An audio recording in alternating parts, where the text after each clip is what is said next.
నమస్కారాలు. ఈరోజు వీరయ్య చౌదరి గారి యొక్క హత్య జీర్ణించుకోలేకపోతున్నాం. నిన్న నేను ఢిల్లీలో ఉన్నప్పుడు ఈ వార్త నాకు తెలిసింది. వెంటనే ఎస్పీతో మాట్లాడాను. నిన్నటి నుంచి దీనిపైన అన్ని విధాలుగా అన్వేషిస్తున్నాం, ఇన్వెస్టిగేషన్ చేస్తున్నాం. 12 టీములు వేశాం. జరిగిన విధానం కూడా చూస్తే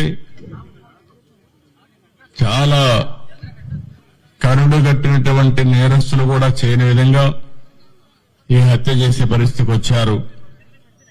53 చోట్ల కత్తిపోట్లు ఉన్నాయి. అంటే ఇది చూసిన తర్వాత ఈ రాష్ట్రంలో ఇలాంటి ఘోరమైన వ్యక్తులు కూడా ఉన్నారా అనిపిస్తుంది. ఏది ఏమైనా 12 టీంలు పనిచేస్తున్నాయి. వీరయ్య చౌదరి గారు మంచి నాయకుడు, సమర్థవంతమైన వ్యక్తి. ఏదైతే యువగడం అప్పుడైతే 100 రోజులు లోకేష్ గారితో కూడా తిరిగారు. అదే సమయంలో అమరావతి రైతులు పాదయాత్రలో వచ్చినప్పుడు వాళ్ళకు అండగా నిలబడ్డాడు. అంతేకాకుండా పార్టీకి ఒక మంచి నాయకుడిగా, సమర్థవంతమైన వ్యక్తిగా ఇక్కడ పనిచేశాడు. ఈ మండలంలోనే ఒక 10,000 ఓట్ల మెజార్టీ సాధించే పరిస్థితిలో ఆయన ఉన్నాడంటే ఎంత మంచి నాయకుడు మనం అర్థం చేసుకోవాలి. ఆయన ఎన్నికలప్పుడు నేను ఇక్కడ చూడడమే కాకుండా చీరాల కూడా చూసుకోమంటే ఇక్కడ చీరాల 2 సమర్థవంతంగా చేసి 2 గెలిపించే పరిస్థితికి వచ్చారు. అలాంటి మంచి నాయకుడిని రోజు కోల్పోవడం చాలా బాధేస్తుంది. అదే సమయంలో తెలుగుదేశం ప్రభుత్వంలో ఇలాంటి ఘోరాలు జరగడం చాలా జీర్ణించుకోలేకపోతున్నా. నేను ఒకటే హెచ్చరిస్తున్నా. ఇప్పటికే 12 టీంలు వేశాం. సీసీటీవీ కెమెరాల్లో ఉండే క్లూస్ కూడా తీసుకుంటున్నాం. కానీ చాలా మందికి ఒకటే విజ్ఞప్తి చేస్తున్నా, మీకేదైనా కానీ క్లూస్ దొరికితే ప్రజాహితం కోసం మీరు కూడా చెప్పండి. ఈ రోజు కాకపోయినా రేపైనా సరే ఎవరైతే ఇలాంటి తప్పుడు పనులు చేశారో వాళ్ళని పట్టుకోవడం 100% చేస్తాం. అది చేసే వరకు వదిలిపెట్టనని చెప్పి ఈ రోజు ఇక్కడ మీ అందరికీ తెలియజేస్తున్నా. కానీ ఒకటే హెచ్చరిక చేస్తున్నా, ఇలాంటి హత్యా రాజకీయాలు చేసే వ్యక్తులకు గాని, హత్యలు చేసే వ్యక్తులకు గాని ఒకటే హెచ్చరిక, ఇలాంటి తప్పుడు పనులు చేసిన మీరు కూడా చివరకు కాలగర్భంలో గడిచిపోతారు, గుర్తుపెట్టుకోమని హెచ్చరిస్తున్నా. అంతేకాకుండా ఈ విషయంలో చాలా స్పష్టంగా వాళ్ళ కుటుంబ సభ్యులకు కూడా ఒక నమ్మకం ఇచ్చాను. వాళ్ళకి ఏమాత్రం కూడా భార్యను చూస్తే ఆవిడకి విషయాలు ఏమీ తెలియవు. అంటే రాజకీయాలు మాట్లాడలేదు, బయట జరిగే విషయాలు ఏం తెలియవు. బాబుని చూస్తే ఇంటర్మీడియట్ చేస్తున్నాడు. ఆయన కూడా ఎప్పుడు టైం ఇచ్చిన సందర్భాలు లేవు. కుటుంబ సభ్యులతో కూడా పెద్దగా విషయాలన్నీ కూడా చెప్పలేదు. అది కూడా వారికి చాలా వరకు విషయాలే తెలియవు. ఆయన మిత్రులు గాని, కొంతమంది బంధువులుంటే వారిని అడిగాను. ఆయన దగ్గరుండే డ్రైవర్ని అడిగాను.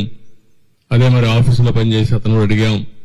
నిన్న సంఘటన జరిగినప్పుడు ఆఫీసులో అతనితో ఉన్నటువంటి వ్యక్తి కూడా గట్టిగా అతను మెడ మీద కత్తి పెట్టి బెదిరించి యథేచ్ఛగా వీళ్ళు చేసే పరిస్థితికి వస్తే వాళ్ళని ఏమైనా గుర్తుపట్టగలుగుతామంటే ముసుగేసుకొని చేశారని చెప్పి అంటున్నారు.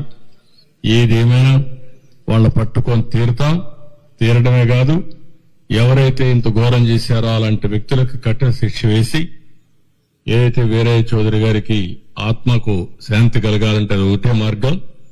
మంచి నాయకుడు, సమర్థవంతమైన వ్యక్తి, ఇప్పుడిప్పుడే అంచెలంచెలుగా ఎదుగుతూ భవిష్యత్తు మంచి, మీరు చెప్పినట్టు ఒక పిలిస్తే పలికే నాయకుడు. ఎవరికి ఏ కష్టం వచ్చినా వాళ్లకు న్యాయం చేసే వరకు అధికార యంత్రాంగంతోనే కాకుండా కోర్టు కూడా వెళ్లి పరిష్కారం చేయడం కోసం అన్ని విధాల ప్రయత్నం చేస్తూనే ఉన్నాడు. అదే ఎవరన్నా మీకు కూడా చెప్తున్నా, ఆయన శ్రేయోభిలాషులు అందరినీ కోరుతున్నా, మీ దగ్గర కూడా సమాచారం ఉంటే మీరు ఇవ్వండి. దుర్మార్గులు ఘోరంగా చేశారని భయపడితే మాత్రం ఇలాంటి దుర్మార్గుల్ని మనం వదిలిపెట్టినట్టు అవుతుంది. అలాంటి వ్యక్తులు భూమి మీద ఉండడానికి కూడా అర్హులు కాదు. అందుకే మిమ్మల్ని అందరినీ కోరుతున్నా, ఎవరిని వదిలిపెట్టను, గాలిస్తాం, ఇన్వెస్టిగేషన్ చేస్తాం, కడకు పట్టుకునే వరకు ఈ ఇన్వెస్టిగేషన్ కొనసాగుతుంది. ఈ టీములు కూడా కొనసాగుతాయి. ఎంత వాళ్ళు తెలివైన వాళ్ళు అనుకున్నా తప్పకుండా క్లూస్ వదిలిపెడతారు. వాళ్ళని పట్టుకొని కఠినంగా శిక్షిస్తామని మరొకసారి తెలియజేసుకుంటూ, ఆ కుటుంబానికి అండగా ఉంటాం, అన్ని విధాలుగా ఆదుకుంటాం. భవిష్యత్తులో కూడా వాళ్ళు ఏమేం చేయాలో మా సొంత కుటుంబ సభ్యుల్ని ఏ విధంగా చూసుకుంటాం ఆ విధంగా చూసుకుంటామని కుటుంబ సభ్యులకు హామీ ఇస్తూ, కార్యకర్తలందరికీ ఒకటే చెప్తున్నా, మీరందరూ కూడా అధైర్యపడద్దండి. పార్టీ కుటుంబ పెద్దగా నేనున్నా, నేను అండగా ఉంటా. ఇలాంటి దుర్మార్గులు కొంతమంది ఉన్నారు, నేర రాజకీయాలు చేసే పరిస్థితులు వస్తున్నాయి.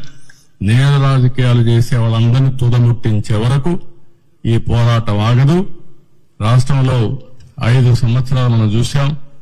నేర చరిత్రకు మళ్లీ ఒకసారి శ్రీకారం చుట్టే పరిస్థితికి వచ్చారు.